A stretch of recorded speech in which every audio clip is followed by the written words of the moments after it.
Welcome, everyone. And I want to spend a few minutes, have our guests do some introductions. We'll start with Drew. Hey, Drew Neisser, founder of CMO Huddles, a community of 150 or so chief marketing officers where we're inspiring B2B greatness every day of the week. Wow. I love that mission statement. And prior to that, you ran a branding agency for a long time in New York, right? Yeah. Renegade, 30 years. Wow. Very impressive.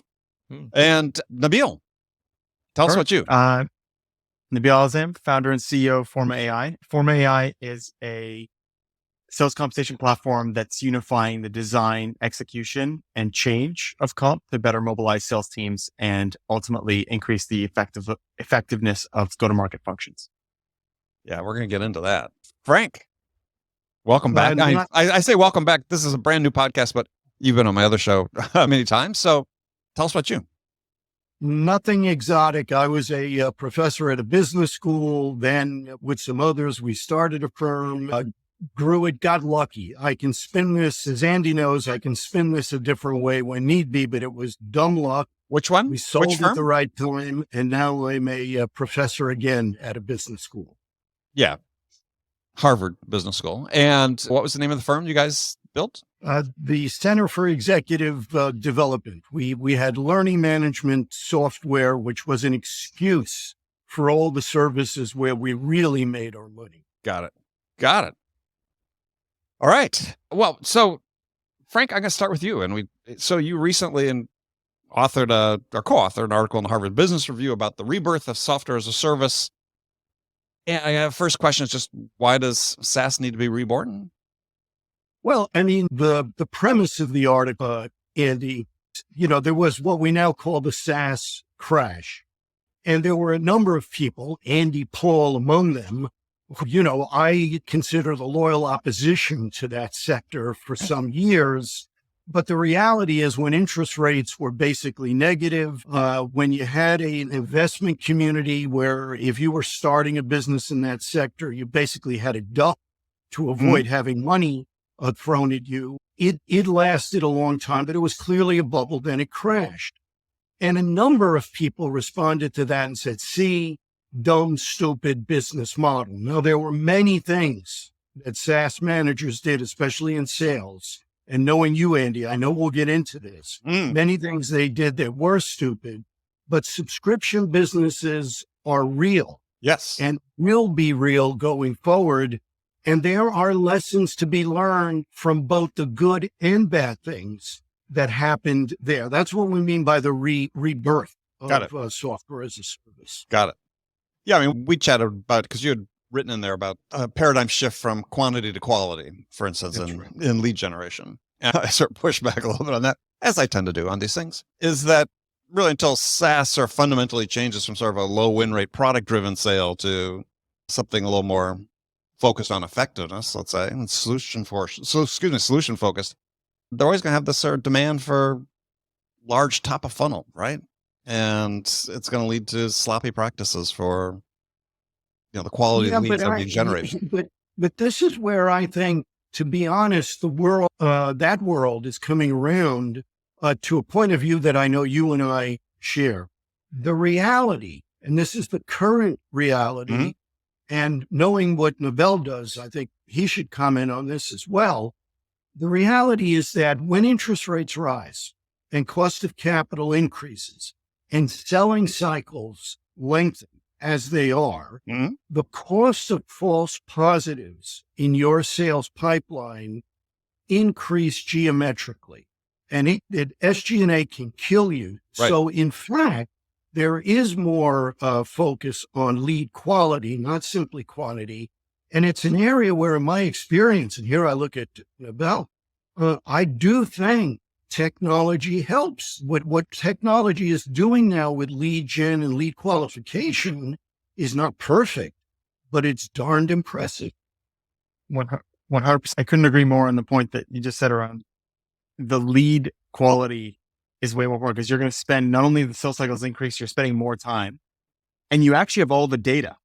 Now, the interesting thing is, this is one of the reasons why I founded Forma is I saw sales compensation was so static. You roll out a comp plan, you don't change it until it's so broken that you have to change it years later. When in reality, what you want is you want your rep to wake up in the morning and be notified.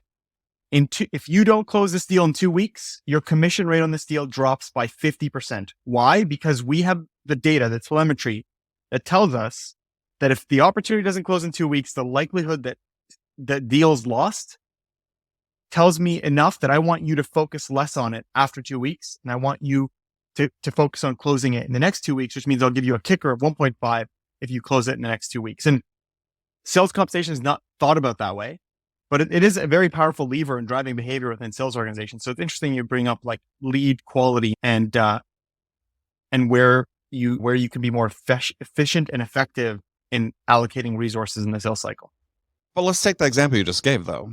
Let's look at the Gartner report that came out a couple weeks ago in Vegas, talking about, hey, these are the primary factors that influence vendor selection. And they're all about the buyer's experience with the seller, right? Trustworthy being number one on those lists. Of the 9 reasons, 2 sort of weren't experience related, but the rest were 7 of those. So, and there's been other research replicating that fairly closely. So if you tell a rep, hey, you go 1.5x, if you go close it the next week, that's not creating an experience that the buyer is going to find enjoyable. And really, it's never really been proven that increases your odds of winning the deal. In fact, you could perhaps make the case that it decreases your odds of winning the deal. Anyway, what do you think? I agree. It's a very valid point that there are. That wasn't the right answer. So no, it's a very valid point. And if you think about in sales comp, you're always designing an incentive that when gamed or when the behavior is produced, it's driving the right outcome. And in the example that I gave, if there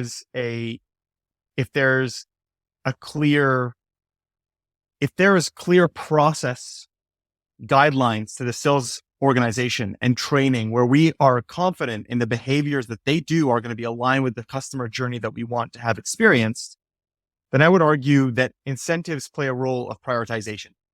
Because when a rep wakes up that morning and they're planning the amount of work that they're going to do in the next 2 weeks, they're basically allocating their resources amongst the various deals. And so if you leave it up to incentives to drive your customer journey and not through enablement, through training, through tracking all the data in the sales process that we can collect and using that as a coaching tool, I think there's always a danger in having a bad outcome from a sales process. But the way, Andy, the way that I'd end and sort of frame what Nabeil is saying is the assumption is we've got, and I think this is an assumption that is increasingly true, that if we've got our act together and we've got the right tools, we've got data to say something about who is and who is not a real prospect. And I think, Nabeil, when you say 2 weeks, that's arbitrary. It depends on the selling cycle in the business. So you're right, Andy. That's not exactly conducive to a good buyer experience. But I think what Nabeil is saying is that wouldn't have been a buyer anyway. And the reality in sales comp, here I agree with you. If you look at the vast majority of sales comp systems, the incentive for the sales rep is very clear. There is no such thing as a bad lead. There is no reason for me not to chase that pony forever. Now, I think there are other reasons, and we can talk about that. I think there are other reasons why sales managers stick with the devil they know, but incentives are certainly one of them. Right. But when we look at sort of data in the industry, right, is quota attainments been falling year after year, the last decade or more. And obviously it's a complex topic, how quotas are set and so on. But anyway, just, a data point. Yeah, win rates are falling. Now, average win rates, according to the study that was done a couple of years ago, like 17% in B2B. And buyers are generally so unhappy with the buying experience that 75% of them are reporting, I don't even want to talk to a freaking salesperson. Comp plan's working? Incentive plan's working? They don't seem to be working to either that, or we so disconnected the outcome from the plan itself. And so I guess one of the questions I had for you, Nabeil, was, are you seeing people do anything innovative in compensation plans to sort of approach it from a different tact? Yeah, I mean, just to step back and your point on, are they working? Is this a trend? I would say one of the biggest things that's happening is that the velocity of which the business moves and the velocity in which we have access to new information has far exceeded the velocity at which we adjust incentives. And that's the biggest problem, is that you're driving a behavior based off of what we knew the world to be like 18 months ago. And a perfect example of this is the number of Fortune 500s that had the same comp plan incentivizing their sales team in November of 2022 that they designed in November 2021. The world did not look the same, and yet no one, very few, it was less than 1% of the customer base that we actually got to interact and see that modified their comp plans. And that is the part that to me is, if I step back and I think about what's wrong, is we're collecting all this data everywhere else in the sales process, everywhere else from intent data upstream all the way through to what our customers are engaging or our prospects are engaging with our sales team. And then we're not collecting the data on the incentives and how they're actually driving behavior. And the problem then is anytime we think we need to make a change, that conversation becomes an emotional discussion, because there's always going to be a cost of making a change mid-period or adjusting a comp plan for a rep mid-cycle. But if you don't know the cost of not changing it, you're always going to weigh on the side of, okay, change is difficult. As humans, we're naturally designed to not want change. And so I have seen things that have been very innovative, and there's organizations that are basically leveraging, if you think about it, it's leveraging the data they're collecting through the sales process as leading indicators, as input into comp structures, not for the majority of comp, but at least a portion, to create small short-term rewards that create this behavioral pattern within the sales organization. And what we found is those are extremely powerful when onboarding a sales rep to your team. And so a perfect example of this is... Oh, no, go ahead. Give the example, please. Yeah, I'll give the example. Yeah. So perfect example is, in most organizations today, you onboard a new rep and you want to bring them onto your sales process. You want to get them confident. You want to get them winning. What do? You put them on a normal comp plan and you give them a ramp up period where they get a draw. Right. So right now as soon as the draw's done, either the rep's going to leave because they're not confident in their pipeline they've built, or now they struggle for a little bit and they're demotivated. Right. Instead of actually giving them a different comp plan, the first 6 months you're part of this company, your comp plan is actually not tied to the overall outcome, because our sales cycle is 8 to 12 months. And so we're going to give you a comp plan that actually pays you for specific metrics that we believe are leading indicators of successful rep onboarding, such that you can be successful in 12 months. And those are some of the innovative things that we're seeing that are driving a much faster adoption, a much higher retention of, or at least adoption of higher performing reps and retention of reps that join these organizations. Yeah, I mean, there's simple things that companies have not been doing for so long. I mean, I think is a great example, right? It is adjust comp for people that are new, build into them and view in them a sense of confidence so they can do the job, increase their targets as they move through it. I remember being inspired by this article I read a couple of years ago about Chicago public schools, which people widely consider to be somewhat of a disaster, but they've had some great successes. And they started this program called Freshmen on Track. And they knew that their freshmen accomplished these, I forget what the exact metrics were, but, completed X% of their assignments and certain reading tasks, that they were going to graduate. The odds of, and so they just invested the money in the freshmen. And it's like, we could do the same thing with new reps, right? This, I think, sounds like part of what the company is doing is, how do we bring them along in a way and structure their compensation and so on? So I said, we build that confidence and they'll stay longer. They'll hopefully grow within the organization and so on. I have a question for this on this very subject in that if I'm leading brand in the category, my win rate, just because I'm the leading brand in the category, is going to be a lot higher than the fourth brand in the category, the 10th brand in the category. And my win rate could be 80% because I'm the leading brand in the category and I'm better.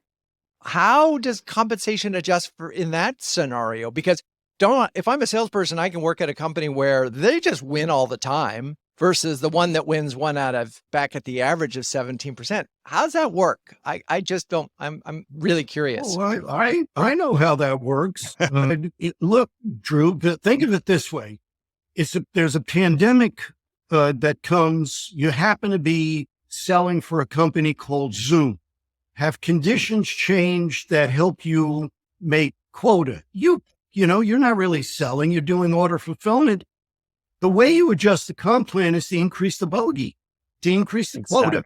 And, and conversely, it's not your fault if we have a recession. That I think we adjust. I do think there's one other issue, though, that is important. And Nabeil, you would agree with me.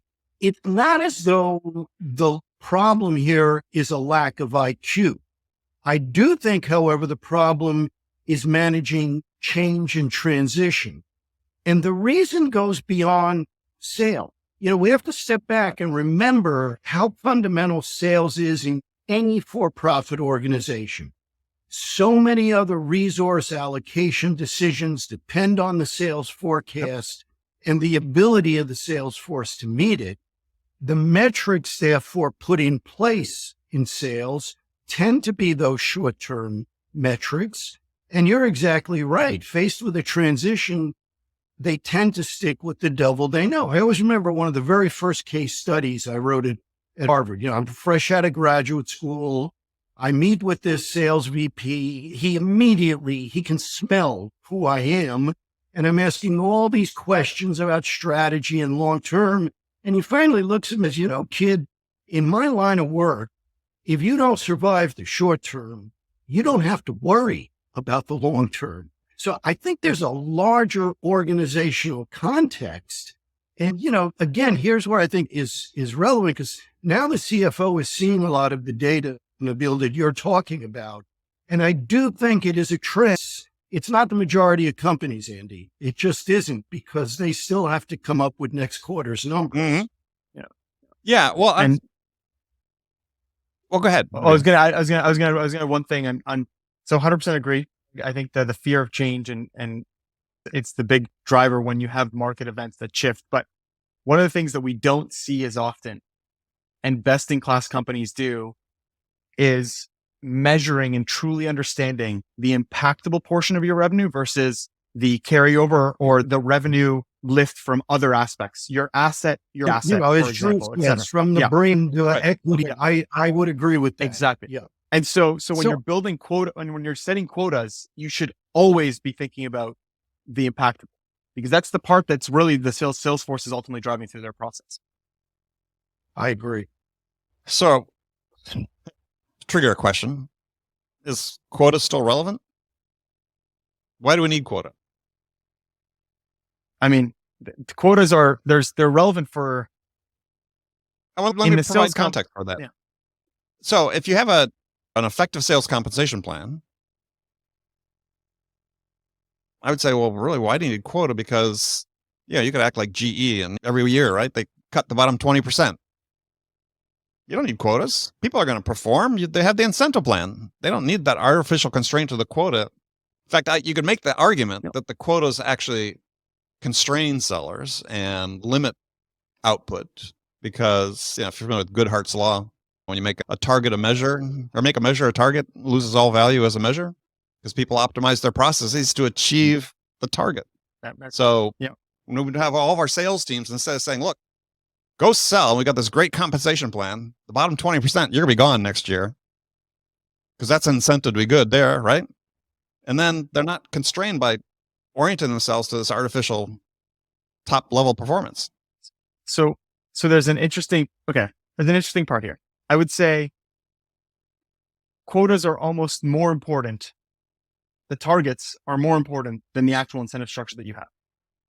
And one of the key things that we want to do in a comp plan in an ideal world is you want to pay your top performers significantly more, 2 to 3x the average rep. And you want to pay your bottom performers as little as a third or even less. Why? Because you want the bottom performers to leave. You want the best performers to stick around and not go to your competition. And to do that, you need a benchmark of what good performance is. And so the more accurate you can be in your quota setting, the more aggressive I can be in my pay curve. Now, if you can't be accurate in your forecasting, for example, it's a new product to launch, then I agree with you. You're actually better off not setting targets and there's a variety of incentive plans that can be rolled out where, depending on where you are on the leaderboard, depends on where you're going to get paid out. And so you effectively create this this is the pool of money we're going to pay out, and it's going to be allocated based off where you are on the leaderboard. And that could be a great construct if you're not confident in your quota setting. The problem there then becomes that you need to be very confident in your capacity coverage. Because if you're treating everyone the same, the bottom 20% versus the top 20%, you need to know that everyone has an equal opportunity to perform. And so again, goes back to quota. If you're not equally distributing the capacity, then you need to set a target, at least even if you don't share with a rep, so if they're a good performer or not. Assuming quota is the only way to know, to measure. That's true. Well, one of the historical justifications, because I think it was two. One is I need a number that tells me, the manager in the company, that this person is paying them. They're covering their fully burdened cost. Sure. That doesn't really answer your question, which I think is a legitimate one. The other one, I think, is motivation. It's an assumption about human psychology. Why do we have leaderboards in sales? We have leaderboards in sales because we're social creatures. Human beings compare themselves against each other. So quota does that as well, but it also, to your point, has many other unforeseen perverse effects. I would have said, before I ran a business, I'd have said, Andy, a question like that is stupid. Of course you need quotas. Many people still I no longer say that. I think it is a legitimate, real question. And the answer, I think, is context specific. Yeah. I mean, there are other ways to measure, right? I decades ago ran sales teams. We didn't have quotas. We measured people on productivity. We were able to develop factors. How much time were they taking to bring an opportunity from initial point of interest to a close? And how much resources did they consume of the organization in doing so? Do all you guys know the famous story about Ross Perot when he was at IBM in the early 60s? Year one, he makes his quota by July 4th. And the way the comp plan worked, he had no incentive to sell more, so he saves the orders for the next year. Year two, he makes his quota by St. Patrick's Day. Year three, by like January 3rd. Year four, he's left. He started his own firm. Well, I got to shift a little bit here, because I mean, I could go all day on this incentive stuff, because I think one of the things we don't do with incentives is really calculate, is this really achieving a return that we really want, especially in what I consider low win rate environments, right? And I wanted to shift and give Drew something to talk about here. I know it should be ignored over there.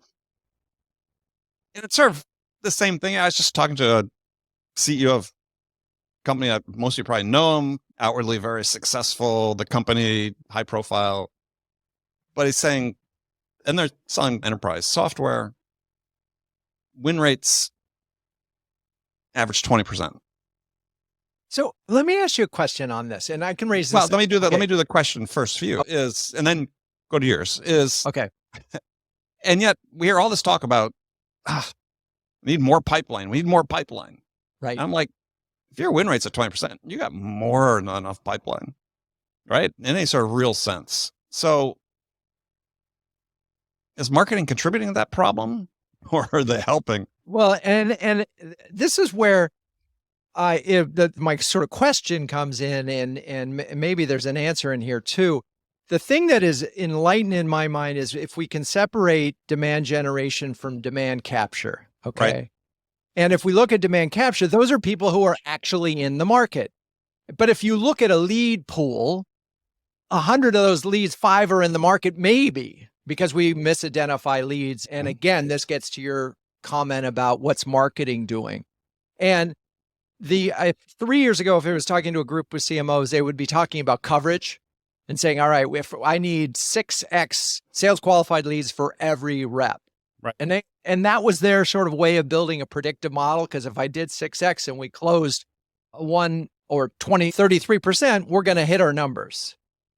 It's just so problematic right now, because the result of that 6x is a lot of this funnel that we're talking about. Right. And CMO's not having time and everybody else in there doesn't have time. And if we look at the problem CMOs are facing, it's that if they concentrate just on filling the funnel, they're missing out on a lot of things that they could be doing to really drive the company forward. And so I don't know what your question exactly fits, but it ultimately marketing. I'll give you one example that's really interesting. So one of the folks in our community shared, they did a track of their one customer, 137 touches before the close. 100 of those were marketing. And so you again go to 15 people on the buying committee. The CFO wants to go in and use the ROI calculator. The security guy wants to make sure that there isn't a problem with GDPR, all sorts of, or a compliance person. And they all went in and they're all going in to sort of find the answers that they need. And the enlightened marketer is obviously thinking about that in what we're now, everybody has to call value enablement. No more sales enablement. Nobody wants to be sold to. It's value enablement.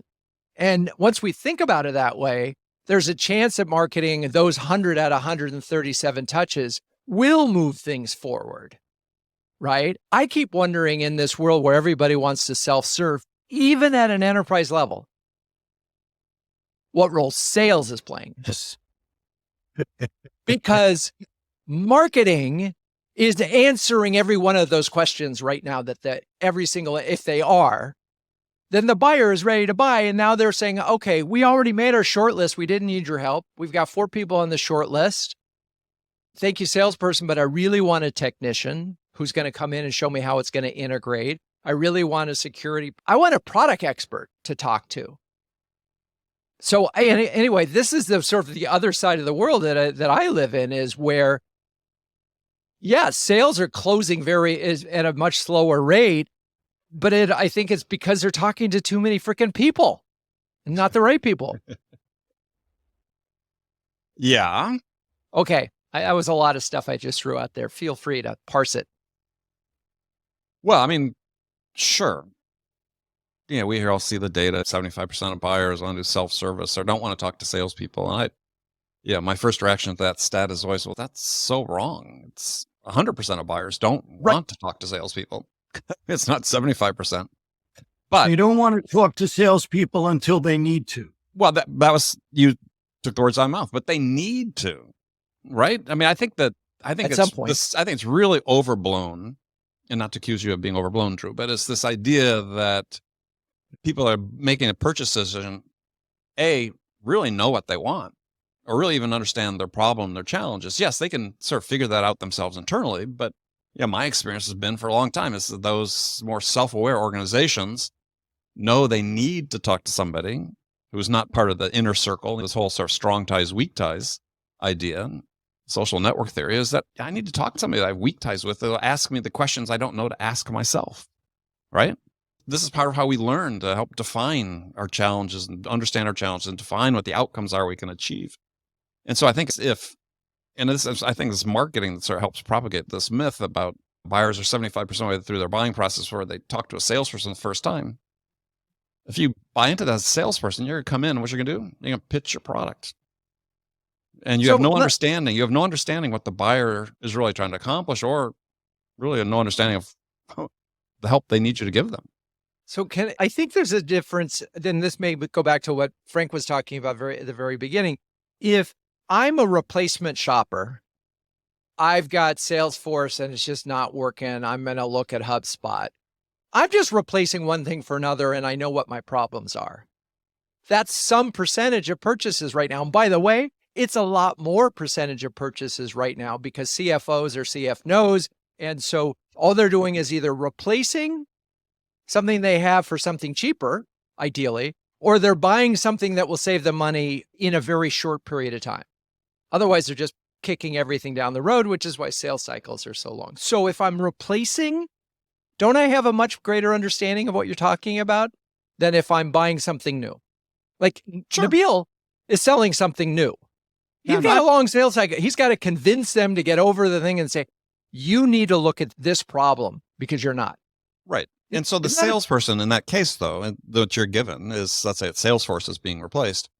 is that's your account manager, right? That's not we're not talking about net new business acquisition. We're talking about customer retention at that point.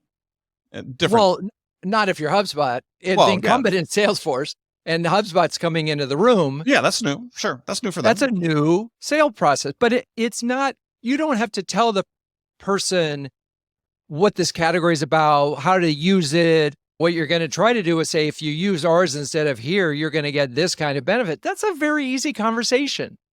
It's when you're trying to sell something new, which is a lot of software as service, that's when it's really hard. And it's really hard right now to sell something new. Yeah, but I would just add the following, Drew, to what you're saying, because first, I completely agree. Your example, we've got the 130, but, a lot of that is some email list that has nothing to do with us. I'm on the board of a company. I use this example haltingly because I'm not sure, Nabeil, whether we compete with you or not. But we use AI to do lead gen and lead qualification better. And what we find, we don't compete. Okay, but what again and again and again is exactly what you described, Drew. And that is, guess what? If you had these 50 good leads, your win rate would be so much better than the 150. And not only that, the selling cycle is shorter, et cetera, because of the fit. Marketing 101, the fit between your value proposition and that target market. And now the data with the right tools can tell you that. The CMO gets it. But this gets back to what Andy and then Nabeil was talking about will come. And I think it's a longer term trend, Drew.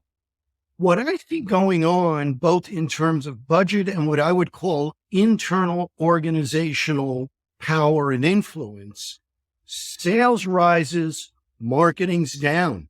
And the CMO then says to us, yeah, I see what you're saying, but the people in sales want me to give them lots of leads. The thing Andy Paul has been hitting the drum on. So I think that, again, there are larger issues here, right, that go beyond, IQ.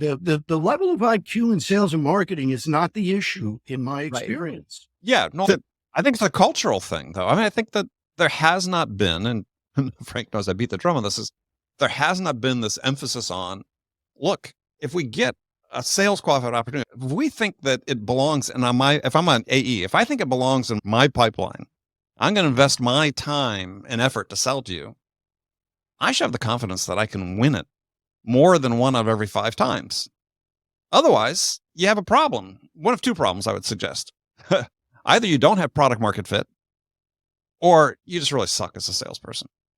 And so, I don't be harsh about that. Room for improvement. So, but yet we seem to accept that.